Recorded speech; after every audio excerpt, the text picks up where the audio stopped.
दोस्तों इस वीडियो में आगे जानिए कि क्यों इस रेड को गोल्ड मेडल के साथ सम्मानित किया गया और देखिए कि कैसे वोल्वो कंपनी अपनी कार्स को दुनिया की सबसे सेफेस्ट कार बनाती है और एक ऐसी जेलीफिश जो कि देखने में बिल्कुल फायरवर्क जैसी दिखाई देती है। और ऐसे ही और गजब के इफेक्ट्स जानने के लिए देखिए इस वीडियो को एंड तक। दोस्तों क्या आपको पता है कि इस दुनिया में मौजूद अफ्रीकनाइज्ड बीज अगर किसी इंसान को डंक मार दे तो उस इंसान की मौत सिर्फ दर्द की वजह से ही हो जाएगी। लेकिन यहाँ पर सबसे बड़ा ट्विस्ट ये है दोस्तों कि इन बीज को नेचर ने नहीं बल्कि हम इंसानों ने खुद ही बनाया है। असल में साल 1957 में वॉरविक एस्टिवम नाम के एक साइंटिस्ट ने अफ्रीकन और यूरोपियन बीज के डीएनए को कंबाइन करके इन अफ्रीकनाइज्ड बीज को बनाया जिससे कि वो ज्यादा से ज्यादा हनी को कलेक्ट कर सके। लेकिन रिसर्चर्स ने पाया कि ये बीज कुछ ज्यादा ही एग्रेसिव है जिसकी वजह से उन्होंने इन बीज को खत्म करने का फैसला लिया। लेकिन जब इन बीज को खत्म किया जा रहा था तब इनमें से 20 बीज गायब हो गई और आज इन्होंने अपनी इतनी ज्यादा तादाद बढ़ा ली है कि साल में 1000 लोगों की मौत सिर्फ इसी बी के काटने से होती है। फैक्ट नंबर 2, क्या आपको पता है कि बैकपैक डीमक जो कि यूजुअली गुयाना के रेन फॉरेस्ट में पाई जाती है वो दुनिया की एकमात्र ऐसी डीमक है जो कि एनिमीज से खुद की प्रोटेक्शन करने के लिए नेचुरली एक बेहद ही यूनिक चीज को बनाती है। असल में दोस्तों ये डीमक अपनी बॉडी के बैक पार्ट में मौजूद एक नेचुरल बैग में कॉपर और प्रोटीन के क्रिस्टल्स को तैयार करती है जिसके चलते अगर कोई भी एनिमी इस डीमक पर हमला कर देता है तो इसकी थैली तुरंत ही फट जाती है और इसके अंदर भरे हुए वो छोटे क्रिस्टल्स एक छोटे ब्लास्ट की तरह बाहर आ जाते हैं। अमेजिंग बात यह है दोस्तों कि इस लिक्विड में बेंजोक्विनोक्स नाम का भी एक पॉइजन पाया जाता है जिसके कारण अगर ये क्रिस्टल्स किसी एनिमी के ऊपर पड़ जाते हैं तो उसकी मौत निश्चित है। और इसी वजह से इस डीमक के डिफेंस मैकेनिज्म को दुनिया की सबसे एडवांस डिफेंस मैकेनिज्म में से एक माना जाता है। तो ये तो बात हो गई टर्माइट्स की, लेकिन क्या आपने टर्माइट्स को एक क्रिस्टल्स निकालते हुए अपनी आंखों से देखा है? तो अभी आप अपनी स्क्रीन पर जो वीडियो देख रहे हैं उसमें आप देख सकते हैं कि कैसे बैकपैक टर्माइट्स अपने दुश्मन पर इन क्रिस्टल्स को रिलीज कर रहे हैं। फैक्ट नंबर 3, क्या आपको पता है कि वोल्वो कार्स को दुनिया की सबसे सेफेस्ट कार्स में से एक माना जाता है जिसके पीछे का कारण है वोल्वो के द्वारा समय समय पर करे जाने वाले कार्स के सेफ्टी टेस्ट। असल में दोस्तों बहुत ही कम लोगों को मालूम होगा लेकिन वोल्वो कार्स समय समय पर अपनी कार्स के मॉडल्स को 30 मीटर की ऊंचाई से कुछ इस तरीके से गिराकर उनकी बिल्ड क्वालिटी को टेस्ट करता है और यही वो कारण है जिसकी वजह से 30 मीटर ड्रॉप टेस्ट को सबसे पहले वोल्वो के द्वारा ही इंट्रोड्यूस किया गया था। तो ये तो बात होगी वोल्वो के इस अमेजिंग और यूनिक ड्रॉप टेस्ट की। लेकिन क्या आपने वोल्वो का सबसे पहला क्रैश टेस्ट देखा है? तो अभी आप जो क्रैश टेस्ट देख रहे हैं वो वोल्वो कंपनी द्वारा साल 1980 में वोल्वो 760 कार के साथ किया गया था। फैक्ट नंबर 4, जैसा कि हम सभी जानते हैं कि हमारे ब्रेन में बहुत बड़ी तादाद में न्यूरॉन्स बनते हैं और खत्म भी होते हैं। बेसिकली न्यूरॉन्स हमारे दिमाग का प्रोसेसिंग और डेवलपमेंट के लिए काफी ज्यादा जरूरी होते हैं क्योंकि न्यूरॉन्स सिग्नल्स को एक जगह से दूसरी जगह तक ट्रांसफर करते हैं। लेकिन क्या आपको पता है कि एक टाइम के बाद हमारे दिमाग में मौजूद पुराने न्यूरॉन्स का खत्म होना भी काफी ज्यादा जरूरी है क्योंकि ये न्यूरॉन्स काफी पुराने हो चुके होते हैं और इनकी वर्किंग एफिशिएंसी भी ज्यादा नहीं रहती। लेकिन क्या आपने कभी सोचा कि हमारे ब्रेन में न्यूरॉन्स को खत्म करने का काम किसका होता है? असल में दोस्तों बहुत ही कम लोगों को ये मालूम होगा लेकिन कोई भी न्यूरॉन एक टाइम पीरियड के बाद खुद को ही खत्म कर लेता है जिसको कि मेडिकल लैंग्वेज में न्यूरोनल एपोप्टोसिस के नाम से जाना जाता है। लेकिन क्या आपने कभी किसी न्यूरॉन को खत्म होते हुए देखा है? अगर नहीं तो इस वीडियो में देखिए कि कैसे जब एक न्यूरॉन की वर्किंग एफिशिएंसी कम हो जाती है तो कैसे अपने आप को खुद ही डिस्ट्रॉय कर लेता है। फैक्ट नंबर 5, दोस्तों क्या आपको पता है कि अंग्रेज जब बाहर आए थे तब दिल्ली में कोबरा सांपों की तादाद बहुत ज्यादा थी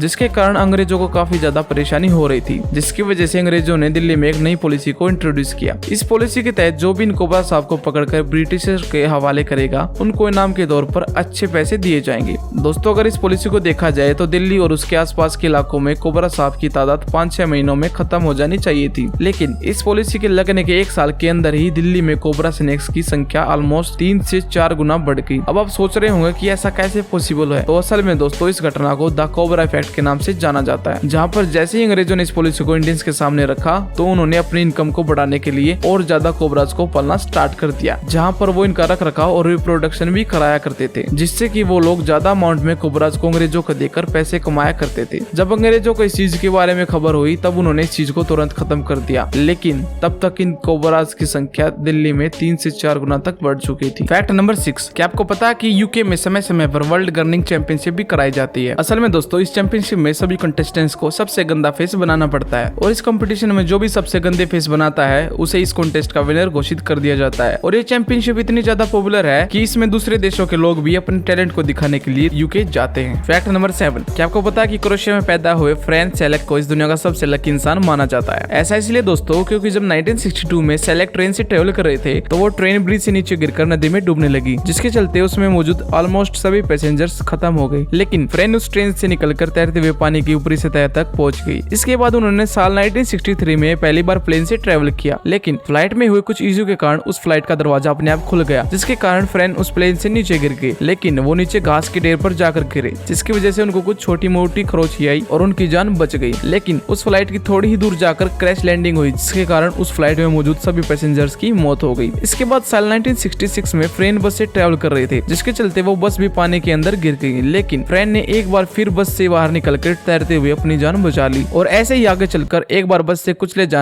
2 बार कार में आग लग जाने और पिकनिक पर जाते समय कार का पहाड़ी से गिरते समय पेड़ को सही समय पर पकड़े जाने से उनकी जान बार बार बच गई, जिसके कारण इन्हें दुनिया का सबसे लकी इंसान कहा जाता है। अब आप कमेंट करके बताइए कि ये लकी इंसान है या दूसरों के लिए अनलकी। फैक्ट नंबर 8 दोस्तों, अगर हमें किसी भी लेटर या फिर डॉक्यूमेंट को कई बार पोस्ट करना है तो हमें उसके ऊपर डिलीवरी एड्रेस को लिखना होता है। लेकिन क्या आपको पता है कि वेस्ट आइसलैंड के एक नियम के अनुसार अगर आप वहाँ पर किसी भी डॉक्यूमेंट को पोस्ट करना चाहते हो तो आप उस लेटर के ऊपर कुछ इस तरह से मैप को ड्रॉ करके भी उस पोस्ट को सेंड कर सकते हो, जिसके बाद पोस्टमैन आपके द्वारा ड्रॉ किए गए मैप को फॉलो करते हुए आपके लेटर को सही जगह पर पहुंचा देता है। और यही वो कारण है जिसके चलते वेस्ट आइसलैंड दुनिया का इकलौता ऐसा कंट्री है जिसमें कि आप किसी लेटर के ऊपर मैप को ड्रॉ करके उसे पोस्ट कर सकते हैं। फैक्ट नंबर 9 इस दुनिया में आज तक जितनी भी स्पीसीज नोन है उससे कहीं ज्यादा स्पीसीज आज भी समुद्रों में अननोन मौजूद है। इसी बात को प्रूव करती है साल 2018 में पाई गई फायरवर्क जेलीफिश। इस वीडियो को कैलिफोर्निया के करीब समुद्र में 4000 फीट की गहराई पर ओशन एक्सप्लोरेशन ट्रस्ट द्वारा रिकॉर्ड किया गया था और ये सबसे पहली बार था जब किसी फायरवर्क जेली को इतने हाई डेफिनेशन में रिकॉर्ड किया गया था। एंड अकॉर्डिंग टू रिसर्चर्स ये जेलीफिश अंधेरे में भी काफी ज्यादा चमक रही थी। फैक्ट नंबर 10 क्या आपको पता है कि अभी हाल ही में एक कंबोडियन रैट को गोल्ड मेडल के साथ सम्मानित किया गया है। लेकिन आखिर एक रैट को गोल्ड मेडल से सम्मानित क्यों किया गया? तो असल में दोस्तों इस रैट का नाम है मगावा और इसको गोल्ड मेडल इसकी बहादुरी के लिए मिला है। दोस्तों अभी तक इस रैट ने 39 से ज्यादा बारूदी सुरंग का पता लगाया है और जब भी इसे किसी बारूदी सुरंग का पता चलता है तो ये जमीन को कुछ अलग तरीके से खोदना स्टार्ट कर देता है। और इस नन्हे से रैट ने अपनी इसी क्वालिटी की वजह से हजारों लोगों की जान बचाई है।